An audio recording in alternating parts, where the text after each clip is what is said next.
Students psycho की series को आगे बढ़ाते हैं। हमारा टॉपिक चला हुआ था इंटेलिजेंस यानी कि बुद्धि। आज हम बुद्धि मापन का टॉपिक कंप्लीट करेंगे। शुरू करते हैं आज की क्लास। फ्रांस का सबसे पहले बुद्धि मापी परीक्षणों का निर्माण करने का श्रेय दिया जाता है, क्योंकि जो बिने मोद्य थे उससे पहले गाल्टन जो है फ्रांसीसी था। यानी फ्रांस को सबसे पहले बुद्धि मापी परीक्षाओं का निर्माण करने का श्रेय दिया गया, क्योंकि फ्रांसीसी गाल्टन ने इंग्लैंड में सबसे पहले 1885 में जनता का ध्यान बुद्धि की ओर आकर्षित किया और सांख्यिकीय रीतियों का प्रयोग किया। देखो, बिने मोर्दे ने जो आपके स्विट्जरलैंड के थे 1905 में बुद्धि परीक्षण की तरफ ध्यान आकर्षित किया, लेकिन उससे पहले फ्रांसीसी गाल्टन ने 1885 में जनता का ध्यान बुद्धि की ओर आकर्षित कर चुके थे। और फ्रांसीसी गाल्टन कहाँ के थे? फ्रांस के थे। कोल पियर्सन ने सह संबंध गुणांक निकालने की विधि का भी आविष्कार कर लिया था। किसने? कोल पियर्सन ने सह संबंध गुणांक। अमेरिका निवासी थोरनडाइक को वर्तमान की शैक्षिक सांख्यिकी विधि का प्रवर्तक माना जाता है। शैक्षिक सांख्यिकी विधि का प्रवर्तक किसको माना गया है? अमेरिका निवासी थोरनडाइक को। कैटिन ने 1890 में मेंटल टेस्ट एंड मेजरमेंट्स पुस्तक प्रकाशित की। मानसिक परीक्षण एवं मूल्यांकन शब्दों का सबसे पहले प्रयोग भी इसके द्वारा ही किया गया स्टूडेंट्स। यानी कैटिन ने मेंटल टेस्ट एंड मेजरमेंट पुस्तक प्रकाशित की। मानसिक परीक्षण एवं मूल्यांकन शब्दों का सबसे पहले इसने ही प्रयोग किया स्टूडेंट्स। दोबारा देखते हैं। फ्रांस को सबसे पहले बुद्धि मापी परीक्षणों का निर्माण करने का श्रेय दिया जाता है। फ्रांसीसी गाल्टन ने इंग्लैंड में सबसे पहले 1885 में जनता का ध्यान बुद्धि की ओर आकर्षित किया और सांख्यिकीय रीतियों का प्रयोग किया। कोल पियर्सन ने सह संबंध गुणांक निकालने की विधि का आविष्कार किया और अमेरिका निवासी थोरनडाइक को वर्तमान की शैक्षिक सांख्यिकी विधि का प्रवर्तक माना जाता है। कैटिन ने 1890 में मेंटल टेस्ट एंड मेजरमेंट पुस्तक प्रकाशित की। मानसिक परीक्षण व मूल्यांकन शब्दों का सबसे पहले प्रयोग इनके द्वारा ही किया गया। फिर है बुद्धि मापन में जो प्रत्यय है, जो कंसेप्ट यूज होंगे उनके बारे में पढ़ लेते हैं। सबसे पहले आपका क्रोनोलॉजिकल एज यानी कि वास्तविक आयु, इसे हम सी से आपका वो बनेगा क्रोनोलॉजिकल और ए से बनेगा एज। तो शॉर्ट फॉर्म में आप क्रोनोलॉजिकल एज को CA के द्वारा भी दर्शाया गया है। यह जो आयु होती है बच्चे की वर्ष माह दिन में होती है। इसमें यानी जो CA वैल्यू होती है वो वर्ष माह और दिन के अंदर काउंट की जाती है। बच्चे के जन्म से उस समय की आयु तक लिया जाता है जब उसकी बुद्धि उपलब्धि का परीक्षण किया जाता है। यानी कि बच्चे के जन्म से लेकर जब उसकी बुद्धि का परीक्षण किया जाएगा तो वहाँ तक की एज बच्चे की काउंट की जाएगी, उसकी बुद्धि का परीक्षण किया जाएगा। वास्तविक आयु को शारीरिक आयु भी कहते हैं। फिर आपका मानसिक आयु। मानसिक आयु के प्रत्यय का प्रतिपादन 1908 में बिने मोद्य के द्वारा ही किया गया था। 1908 में बिने के अनुसार मानसिक आयु किसी व्यक्ति के मानसिक विकास की वो अभिव्यक्ति होती है जो उसके द्वारा दिए जा सकने वाले मानसिक कार्यों से ज्ञात की जा सकती है। यानी कि जिस प्रकार से बच्चा कार्य करेगा, अपने मानसिक प्रक्रियाएं करेगा, उसी से उसका मानसिक विकास का पता लगाया जा सकता है। और मानसिक आयु जो है वो MA के द्वारा शॉर्ट फॉर्म में लिखी जाएगी। मेंटल एज और प्रत्यय कंसेप्ट दिया बिने ने 1908 में। जैसे बच्चे अपने मन के अकॉर्डिंग काम करेगा, उसके मानसिक विकास का उसी प्रकार से पता लगाया जा सकता है। फिर है इंटेलिजेंस कोशेंट। बुद्धि लब्धि का विचार सबसे पहले जर्मनी का मनोवैज्ञानिक था विलियम स्टर्न। यानी कि देखो, वास्तविक आयु, उसके बाद आपकी मेंटल एज मानसिक आयु, और फिर आपकी बुद्धि लब्धि। बुद्धि लब्धि का विचार सबसे पहले जर्मनी के मनोवैज्ञानिक विलियम स्टर्न ने। किसने स्टूडेंट्स? विलियम स्टर्न ने। और कहाँ के थे ये? जर्मनी के थे। और उसके बाद स्टैनफोर्ड बिने साइमन बुद्धि स्केल। उसके बाद फिर स्टैनफोर्ड बिने साइमन बुद्धि स्केल में टर्मन ने इसका प्रयोग किया। बुद्धि लब्धि मानसिक आयु वास्तविक आयु के संबंध में दर्शाई जाती हैं और इसको IQ के द्वारा लिखा जाता है। बुद्धि लब्धि का सूत्र होता है मानसिक आयु बटे में वास्तविक आयु गुणा में 100। अर्थात बुद्धिलब्धि को शॉर्ट फॉर्म में लिखेंगे IQ, मानसिक आयु MA, वास्तविक आयु CA, मल्टीपल में 100। 1912 में स्टर्न ने सबसे पहले बुद्धिलब्धि का सुझाव देते हुए सूत्र दिया था। स्टर्न महोदय ने 1912 में क्या दिया? MA/CA। स्टर्न ने 1912 में MA/CA दिया। 1912 में सूत्र दिया MA/CA स्टर्न महोदय के द्वारा। फिर बाद में स्टर्न वाले ही बुद्धिलब्धि के सुझाव में कुछ चेंज किया टर्मन ने। कब किया? 1916 में स्टूडेंट्स, यानी उसके बाद संशोधित हुआ टर्मन 1916 में। और बुद्धिलब्धि का जो MA/CA था स्टर्न महोदय वाला, उसमें मल्टीपल बाय में 100 और लगा दिया। यानी 1912 में जो बुद्धिलब्धि का सूत्र था MA/CA जो स्टर्न महोदय के द्वारा दिया गया था, उसमें टर्मन ने 1916 में संशोधन करके मल्टीपल बाय 100 कर दिया। और 3 प्रकार की बुद्धि बताई। देखो, यदि मानसिक आयु वास्तविक आयु दूसरे के बराबर होगी तो सामान्य बुद्धि का बच्चा कहलाएगा। देखो, वास्तविक आयु और जो आपकी मानसिक आयु दोनों ही बराबर होंगी तो वास्तविक आयु मानसिक आयु के बराबर होने से सामान्य बुद्धि का बच्चा कहलाएगा। और यदि मानसिक आयु वास्तविक आयु से ज़्यादा होगी तो कुशाग्र बुद्धि का गिफ्टेड चाइल्ड बच्चा कहलाएगा। यदि मानसिक आयु कम होगी वास्तविक आयु से, फिर बच्चे को आप मंद बुद्धि की श्रेणी में रखोगे। तो देखो स्टूडेंट, दोबारा से 1960 में टर्मन महोदय ने जो अपना सूत्र दिया उसमें मानसिक आयु वास्तविक आयु के बराबर होगी तो बच्चे को हम सामान्य बुद्धि का कह सकते हैं। अगर मानसिक आयु उसकी वास्तविक आयु से ज़्यादा होगी तो फिर बच्चा आपका कुशाग्र बुद्धि का होगा। और अगर मानसिक आयु कम होगी वास्तविक आयु से, फिर होगा मंद बुद्धि का।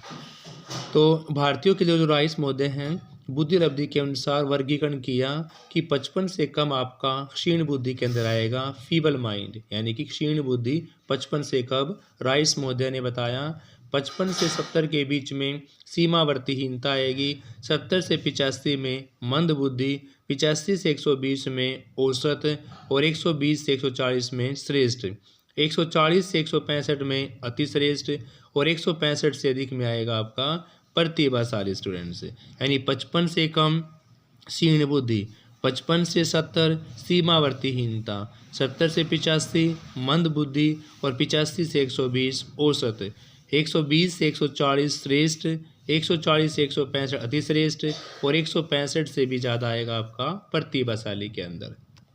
नेक्स्ट स्टूडेंट्स, फिर टर्मन महोदय के द्वारा टर्मन ने इंटेलिजेंट क्वेश्चंस को इस प्रकार से कैटेगराइज किया। 140 से अधिक होगा तो प्रतिभाशाली के निकट यानी कि उप प्रतिभाशाली होंगे।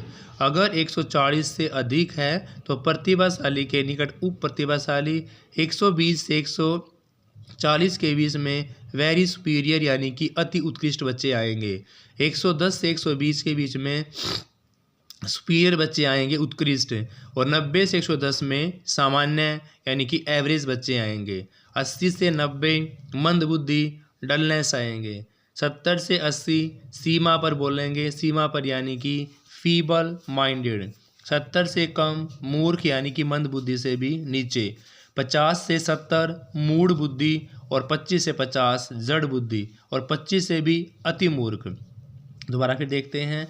देखो, टर्मन महोदय ने बताया कि 25 से कम वाले आपके अति मूर्ख होंगे, फिर 25 से 50 वाले जड़ होंगे, जड़ के बाद मूढ़ आता है 50 से 70, 70 से कम वाले मूर्ख में आएंगे, अति मूर्ख, जड़, मूढ़, मूर्ख, 70 से 80 वाले सीमा पर यानी कि फीबल माइंडेड, 80 से 90 मंद बुद्धि, 90 से 110 सामान्य बुद्धिमान, 110 से 120 उत्कृष्ट और 120 से 140 अति उत्कृष्ट में आएंगे, 140 से ज़्यादा प्रतिभाशाली के निकट बच्चे होंगे स्टूडेंट्स।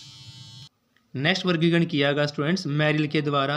मैरिल की बुद्धिलब्धि जो सीमा थी वो इस प्रकार थी कि मैरिल ने 140 और उससे ऊपर को प्रतिभावान बताया, 130 से 139 को अति उत्तम बताया, 120 से 129 उत्तम और 110 से 119 अच्छे और 100 से 109 तक औसत उच्च बच्चे और 90 से 99 तक औसत निम्न यानी कि लो नॉर्मल आएंगे, 80 से 89 मंद बुद्धि पिछड़े बच्चे आएंगे, 70 से 79 की बात करते हैं तो हीन जिसको इंफिनिटी बोलते हैं, 70 से कम वाले निश्चित श्रेणी बुद्धि के अंदर आएंगे, 50 से 70 अल्प बुद्धि और 20-25 से कम वाले मूर्ख बुद्धि के अंदर आते हैं, 20 या 25 से कम वाले महामूर्खता के अंदर आते हैं।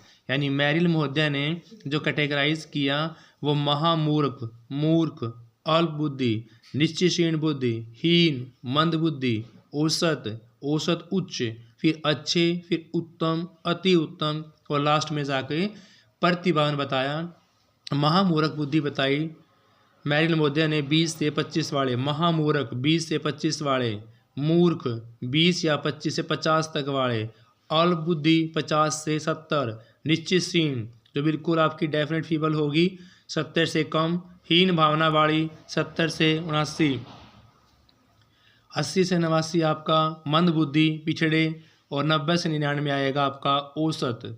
फिर 100 से 109 दिया गया है औसत उच्च और 110 से 119 अच्छे, 120 से 129 उत्तम में, 130 से 139 अति उत्तम और 140 से ऊपर आएगा प्रतिभावान बच्चे। बर्ट ने कहा कि एक बुद्धि लब्धि वाला व्यक्ति समस्त कार्य नहीं कर सकता, प्रत्येक व्यवसाय के लिए अलग अलग बुद्धि लब्धि होनी चाहिए। उन्होंने एक सूची दी जिसमें व्यवसाय के अकॉर्डिंग बुद्धि लब्धि की आवश्यकता होती है।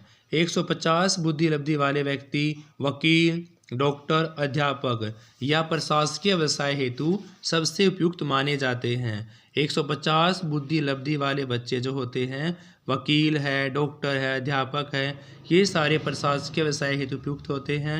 और 130 से 150 के मध्य बुद्धि लब्धि वाले बच्चे होते हैं वो प्रशासकीय कार्यों के लिए सबसे ज़्यादा उपयुक्त रहते हैं। और 115 से 130 बुद्धि लब्धि वाले बच्चे जो होते हैं, 115 से 130 टाइपिस्ट, विक्रेता, नर्स, ये सारे बनते हैं। 115 से 130 टाइपिस्ट, विक्रेता और नर्स, 130 से 150 प्रशासकीय कार्य के लिए और 150 बुद्धि वाले वकील, डॉक्टर, अध्यापक बनते हैं स्टूडेंट्स।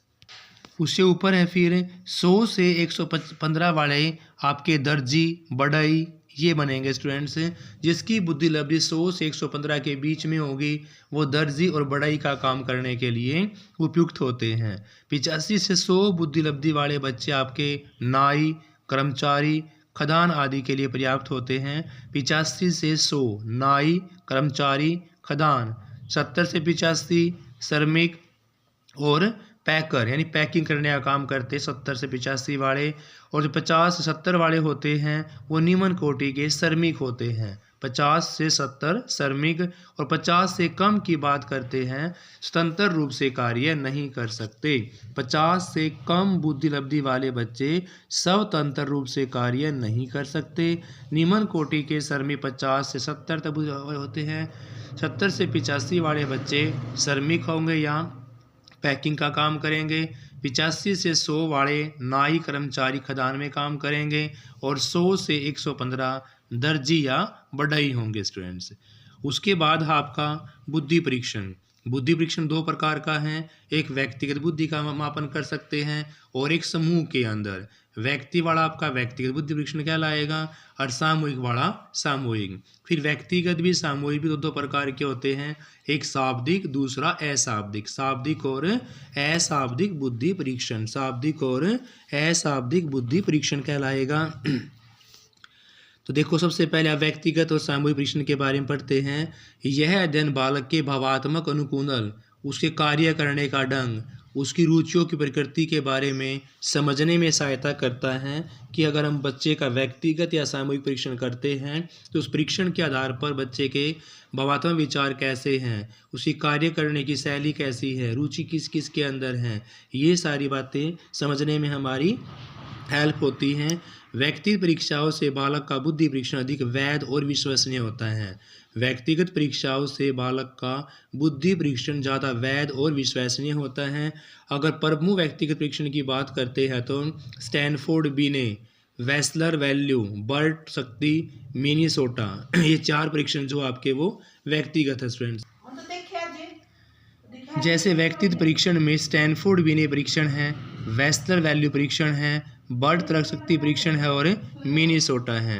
स्कूल परीक्षण की बात करें, मैरिल पोमर मानसिकता परीक्षण और वैलेंटाइन का परीक्षण माला। प्रमुख व्यक्ति परीक्षणों में स्टैनफोर्ड बिने परीक्षण आता है, वेस्टल वैल्यू आती है, बर्ट और तर्क शक्ति और मिनीसोटा। स्कूल परीक्षणों के अंदर मैरिल पोमर मानसिक योग्यता परीक्षण और वैलेंटाइन परीक्षण आता है। अगर सामूहिक परीक्षण की बात करें, army alpha, army beta, army general classification, Terman group test और मीलर अनुपात मूर्ति पूर्ति परीक्षण स्टूडेंट्स। यानी प्रमुख सामूहिक परीक्षण के अंदर आर्मी अल्फा परीक्षण आपका शाब्दिक में आएगा, आर्मी बीटा अशाब्दिक में आएगा, आर्मी अल्फा शाब्दिक में, आर्मी बीटा अशाब्दिक में, आर्मी जनरल क्लासिफिकेशन टेस्ट और टर्मन ग्रुप टेस्ट। शक्ति एवं गति परीक्षण, शक्ति परीक्षण द्वारा किसी व्यक्ति की एक विशेष क्षेत्र से संबंधित सार शक्ति की परीक्षा ली जाती है। इसमें प्रथम प्रश्न सर्वाधिक सरल और अंतिम प्रश्न सर्वाधिक कठिन होते हैं, इसलिए आप इसको रैवन की प्रोग्रेसिव मैट्रिसेस के उदाहरण से समझ सकते हैं। देखो, शक्ति गति परीक्षण में ये पूछा जा सकता है कि किसने इस परीक्षण का उदाहरण दिया था, तो वो आपका रैवन की प्रोग्रेसिव मैट्रिसेस। यानी शक्ति और गति परीक्षण, शक्ति परीक्षण द्वारा किसी व्यक्ति की एक विशेष क्षेत्र से संबंधित सार शक्ति की परीक्षा ली जाती है। इसमें प्रथम प्रश्न सर्वाधिक सरल और अंतिम प्रश्न सर्वाधिक कठिन होता है। शक्ति परीक्षण का प्रमुख उदाहरण है रैवन की प्रोग्रेसिव मैट्रिसेस। शाब्दिक अशाब्दिक परीक्षण, शाब्दिक ज्ञान से तात्पर्य केवल अक्षरों या शब्दों के ज्ञान से ही नहीं, वरना संख्या ज्ञान भी आवश्यक है। इन परीक्षाओं के माध्यम से बालक की वाचन शक्ति, वर्गीकरण, समता, सादृश्य संबंध स्थापन आदि योग्यताओं का मापन किया जा सकता है शाब्दिक या अशाब्दिक परीक्षण के द्वारा। शाब्दिक ज्ञान से तात्पर्य केवल अक्षरों के ज्ञान से ही नहीं, वरना संख्या ज्ञान भी आवश्यक होता है। इन परीक्षाओं के माध्यम से बालक की वाचन शक्ति, वर्गीकरण क्षमता, सादृश्य संबंध स्थापन आदि योग्यताओं का मापन किया जाता है। फिर है प्रमुख शाब्दिक परीक्षण, आर्मी अल्फा टेस्ट है, डॉक्टर जलोटा बुद्धि परीक्षण, डॉक्टर सोहनलाल बुद्धि परीक्षण, और फिर आपका शाब्दिक बुद्धि परीक्षण वे 6 अंक पाते हैं जिनकी लिसनिंग वोकैबुलरी क्या होती है, अच्छी होती है, यानी जिनका अध्ययन क्या होता है, व्यापक होता है। प्रमुख शाब्दिक में आर्मी अल्फा, डॉक्टर जलोटा बुद्धि परीक्षण, डॉक्टर सोहनलाल बुद्धि परीक्षण। शाब्दिक बुद्धि परीक्षणों में अच्छे अंक पाते हैं जिनकी लिसनिंग वोकैबुलरी अच्छी होती है और जिनका अध्ययन भी कैसा होता है, व्यापक होता है। अब है अशाब्दिक परीक्षाएं, नोक्स की कांटगन परीक्षा, स्थानांतरण परीक्षा, इंटरप्रिटेशन परीक्षा। अशाब्दिक के अंदर आपका नोक्स की कांटगन परीक्षा आएगी, स्थानांतरण परीक्षा आएगी, इंटरप्रिटेशन परीक्षा आएगी और कीली की सर्वोत्तम वस्तु विद्यमान परीक्षा आएगी, गोडार्ड की आकृति पारी परीक्षा। अशाब्दिक परीक्षण पत्र पेंसिल निष्पादन प्रकार की होती हैं। इन परीक्षणों में प्रश्नों के उत्तर प्राय चित्रों के माध्यम से, आकारों के माध्यम से या अन्य सामग्री के माध्यम से भी दिखाए जा सकते हैं स्टूडेंट्स। तो स्टूडेंट्स, हमारा बुद्धि परीक्षणों का विभाजन, ये टॉपिक आज आपका यहाँ पर कंप्लीट होता है। फिर हम व्यक्तिगत शाब्दिक परीक्षण के बारे में आगे अगली वीडियो के अंदर कवर करेंगे। Thank you students. क्लास को लाइक शेयर अवश्य करें। Okay students.